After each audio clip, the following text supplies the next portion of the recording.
So, ayan guys, start natin ang pagluluto ng saba cake. Sa akin guys, nilalagyan ko siya ng flour. Glutinous flour. Ayan guys. Yan po yung glutinous flour natin guys. Isang supot. So, ayan guys.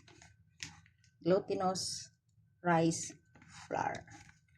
So, ayan guys. Tapos, ang ating mga ibang sangkap na ilalagay natin. So, ayan na guys. Ilalagay na natin ang mga ibang sangkap. Lagyan na natin yung coconut milk. Ayan. Coconut milk po yan guys.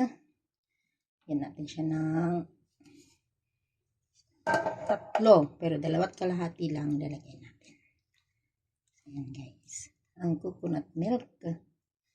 Huwag natin ilagay lahat. 2½ lang guys ang ilalagay natin. Ayan. Mag-iwan tayo guys ng konti para sa toppings niya mamaya. At meron din tayong evaporada. Ay, asan na ba? Ayun. Ayan. Ayan. Ang evap.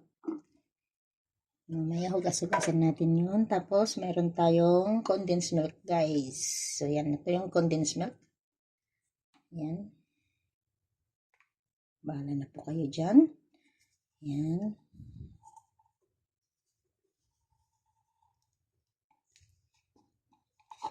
Gamitan natin siya ng spatula para maalis lahat. Ayan. At huwag kalimutan guys yung asin. Para yung asin is control ng sweetness. Ayan. Guys. So, halo-halo natin. Ito na yung asin natin guys. Na 1 teaspoon. Ayan. Lagyan na rin natin. Ayan. Dami ano. Maganda yun guys para hindi siya panglaban sa nung lalabanan nun. Tamis. Ang asin ay laban sa tamis. So, ayan guys. Halo-halo natin hanggang ito ay maging okay siya. So, ayan guys. Kung mayroon kayong blender guys, maganda may blender. Ay, blender. Mixer. Blender. Ganon. Ayan. Kung mayroon kayong mixer, it's better may-mix nyo na lang guys. Mayroon akong mixer pero parang natatamad ako. So, ayan guys. Kasi kailangan natin siyang tunawin before natin ilalagay yung kasaba.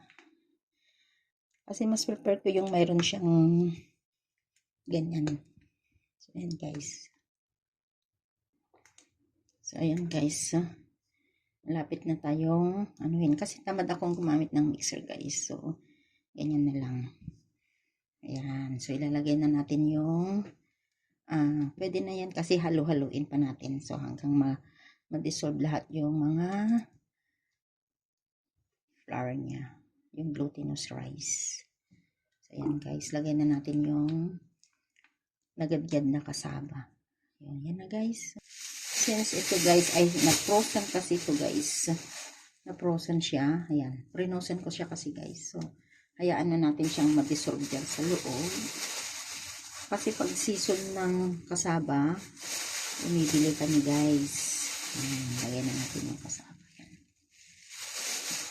Kasi halo-halo pa din natin yan guys. Kasi, yan.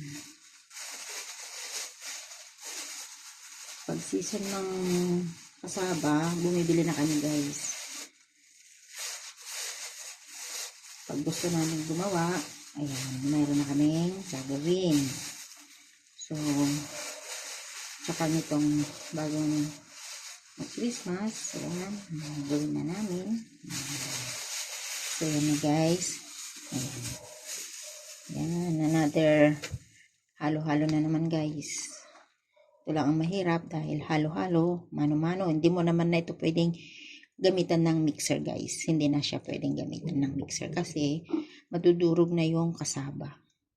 Madudurog na yung kasaba. So, basta halo-halo lang guys. Halo ng halo, halo ng halo, halo-halo. So, ayan guys, gamitan natin siya ng matigas na sandok para i-ano yung, ay! Ayun na nga. Oh, yan guys. Oh,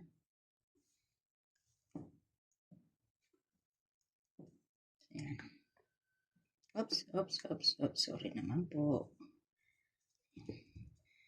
Para makalis yung ano niya. So, yan.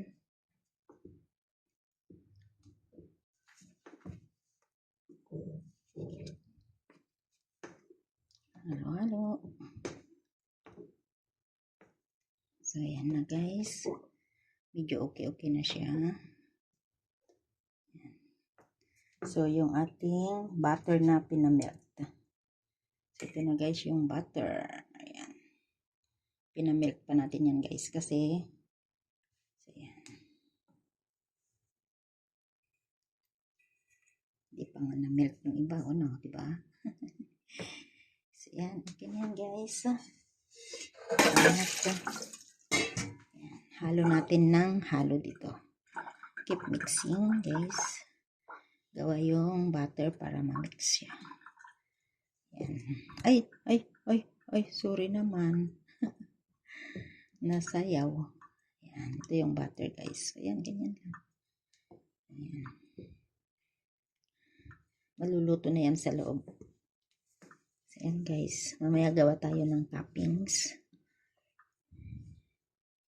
Which is, alam ko to is matabang siya kasi I don't like sweet.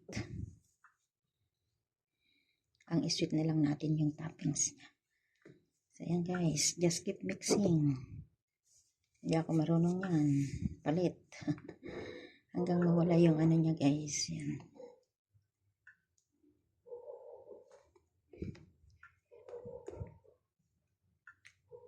Yan.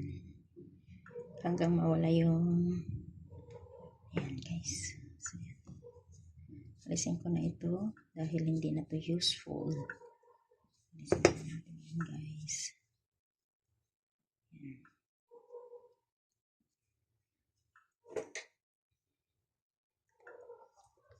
Keep mixing until it.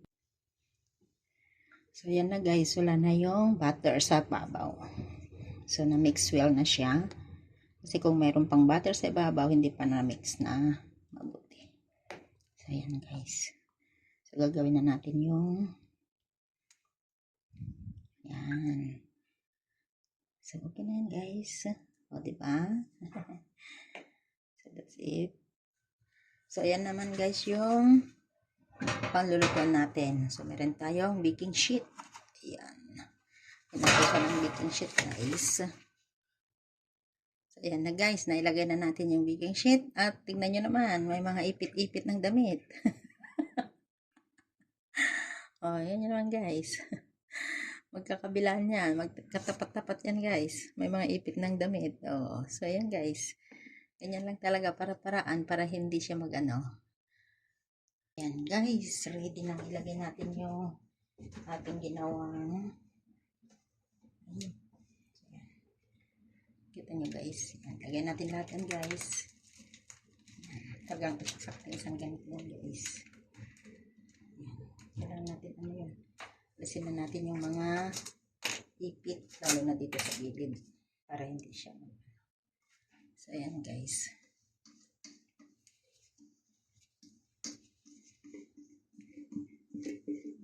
Para preheat na rin yung oven. Wala yung oven natin guys. Tignan nyo yung aking gawa. Okay. Ayan na guys. 45 minutes cooking. Ayan.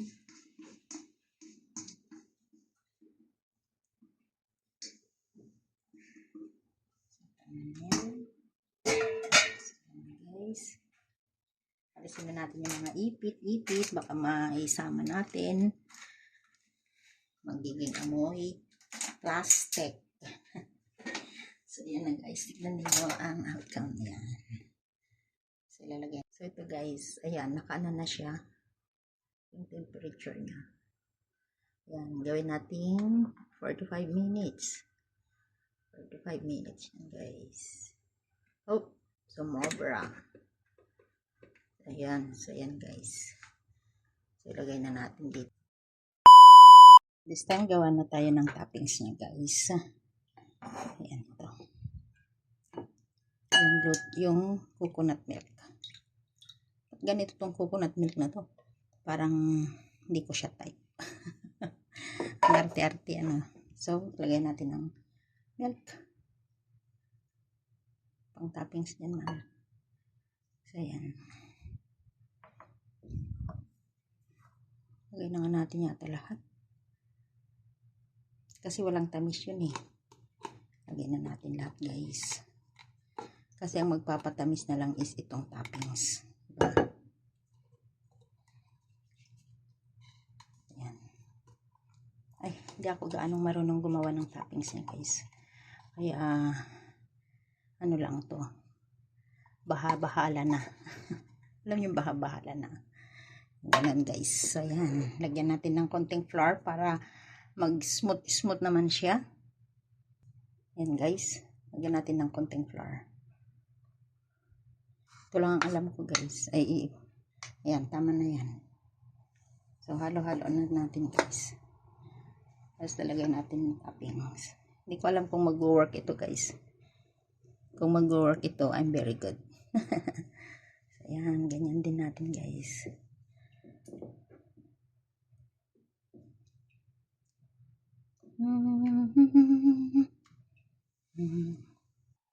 So, ito na siya, guys. Antayin na lang natin siyang maluto yung ano. Tapos, yan, okay na.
Layo tayo kasi bubog. Ay, sunog na siya. Sunog na.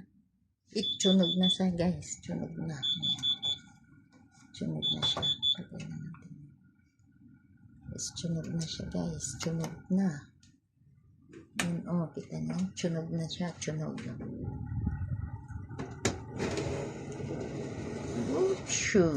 Wow.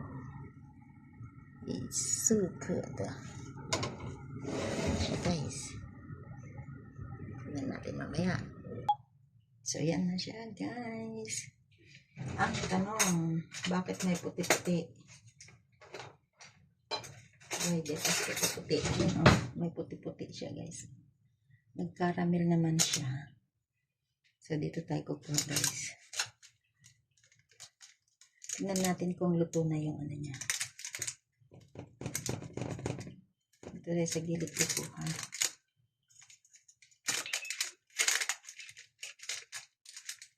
Wow, it looks. I don't know if this is yummy or what. Ayan, guys. Ba't nakuha ko lahat yun para ano?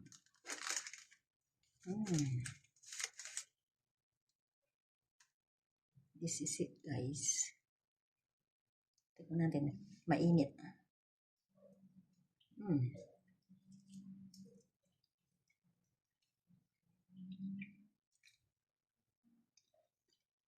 Sarap siya, guys.